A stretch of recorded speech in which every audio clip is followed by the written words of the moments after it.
बड़े कमाल की बात कही है कि इस दुनिया में कोई आपके हाथ से छीन कर ले जा सकता है, लेकिन आपके नसीब से छीन कर नहीं ले जा सकता। मैं हूँ आपका अपना दोस्त दिलीप राजपूत। एक बड़ी छोटी सी कहानी सुनाता हूँ दोस्तों। आपको पुराने जमाने की कहानी है। एक राजा साहब के दरबार में एक राजगुरु थे और वो राजगुरु बड़े कम समय के लिए वहाँ आते थे। उनका एक स्कूल था नदी किनारे।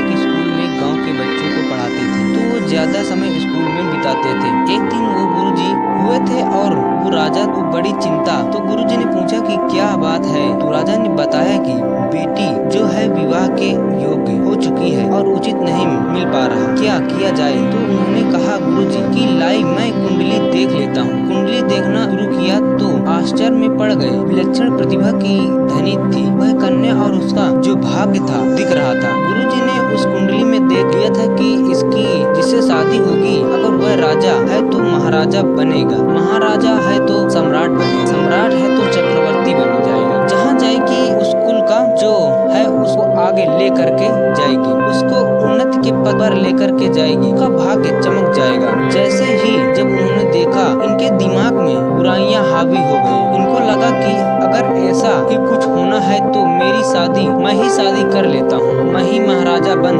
जाऊंगा। तो गुरुजी ने मन में विकार हावी हो गए, बुराइयां हावी हो गई और गुरुजी ने चाल चली। उन्होंने कहा राजा से कि राजा साहब बच्ची आपकी जो है विलक्षण प्रतिभा वाली है, जिस कुल में जाएगी उसका भाग्य उदय कर देगी, कुल का जो है उजाला ही उजाला कर देगी जीवन में। लेकिन अगर आप इसका सीधा विवाह करा देते हैं, अड़चन कुल का नाश भी कर सको, कुल भी खत्म हो जाए, आपका परिवार भी खत्म हो जाए कि कुंडली में लिखा है। राजा चिंता में पड़ गए, बोलने लगे क्या किया जाए। तो गुरुजी ने कहा कि एक बड़ा आसान सा उपाय है। आप एक बड़े से बक्से में कन्या को बैठा दीजिए, जौहरात और ज्वेलरी जो है उसमें रख दीजिए, ताकि कहीं आगे जीवन में इसके दिक्कत ना आ जाए, और उस बक्से को नदी की धारा में प्रवाहित कर दीजिए। स्वेच्छा से जहाँ पर बक्सा जिसके पास पहुँचेगा, जिससे कि इससे होगी तो उसके जीवन में उजाला ही उजाला होगा, चाहे वह सामान्य सा व्यक्ति क्यों ना हो, वो राजा महाराजा बन जाएगा। चिंता मत कीजिए, मेरी बात पर भरोसा कीजिए। गुरुजी की उस चाल को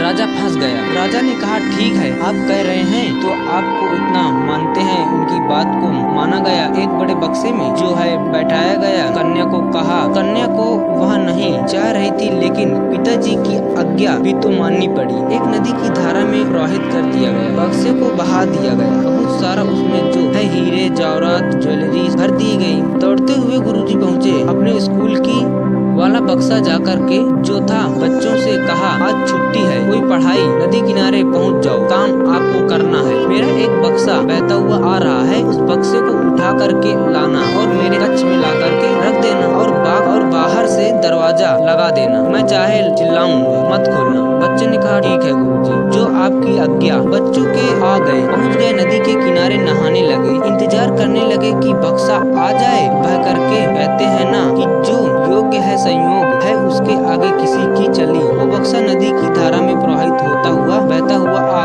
रहा था और नदी किनारे एक दूसरे राज्य का राजकुमार जो था अपने सिपाहियों के साथ में वहाँ विश्राम कर रहा था, हाथ मुंह धो रहा था क्योंकि जंगल में खेलने थक चुका था। उसने देखा कि एक बक्सा बहता हुआ आ रहा है नदी में। उसने अपने सिपाहियों से कहा जाकर के देखो सैनिकों। सैनिक गए, जाकर के उस बक्से को पकड़ लिया, उसे खोला गया, उसमें सुंदर कन्या निकली। राजकुमार चौंक गए। उसने कहा देवी आप इस हालात में कैसे। तो उस राजकुमारी ने अपना परिचय दिया, इंट्रोडक्शन, सारी बात बताई कि ऐसा हुआ। तो राजकुमार ने कहा क्या करना है। तो राजकुमार ने कहा पिताजी ने आज्ञा दी है कि बक्सा खुल जाए उसी से विवाह होगा, आप मुझसे विवाह कर लीजिए, मेरे तो जो भी हैं वो आप ही। राजकुमार ने वही हीरे की अंगूठी पहना, अंगूठियां तो थी, ज्वेलरी थी, साथ में तालियां बजा दी। सैनिकों ने विवाह को राजकुमार के साथ करा दिया। बक्सा भेजने नदी में शाही राजकुमार इसमें डाल देते हैं, उसमें डाल दिया। उधर नदी किनारे जो बच्चे थे वह इंतजार कर रहे थे। गुरुजी का आदेश था कि एक बक्सा बहते हुए तो उनके इंतजार था,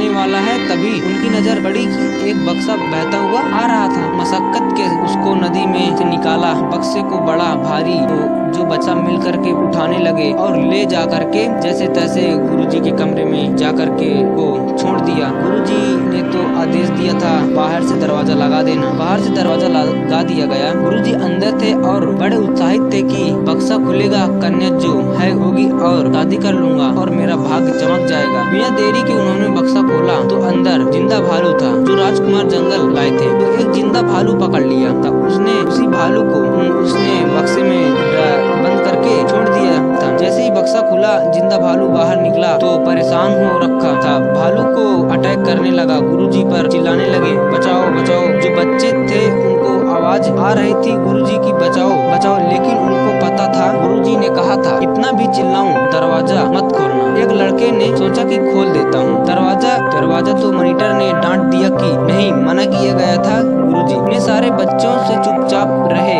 बाहरी और अंदर जो भालू था वह हमला करने लगा। गुरुजी को लगा कि अब तो जान जाने वाली है। तब उन्होंने चौक उठाई और ब्लैक बोर्ड पर लिख दिया, मानो देवना समदेव इच्छा प्रॉब्लम राज्य द्वारे राज्य कन्या विप्र भालू भक्त यानी की राज द्वार पर राज कन्या पहुँची ही गई जो उसका भाग्य था। जो लिखा हुआ था कि उसकी शादी जिससे होगी वह राजा से महाराजा से सम्राट बनेगा। वह पहुंच गई और एक गुरुजी को भालू खा गया, यानी कि मेरी इच्छा का नाश हो गया और उनकी इच्छा प्रबल रही। जीवन में जो होना है वह होकर के रहेगा। पहली बात कहानी सिखाती है और दूसरी बात सखा, अगर आपकी बुराइयां आप पर हावी हो गई तो आपका अंत निश्चित है। इसलिए बुराइयों को अपने ऊपर हावी मत होने दो। एक बार फिर से वही बात जो अक्सर आपसे कहता हूँ, कर दिखाओ कुछ ऐसा कि दुनिया करना चाहे, कर दिखाओ कुछ ऐसा कि दुनिया करना चाहे आपके जैसा। यदि दोस्तों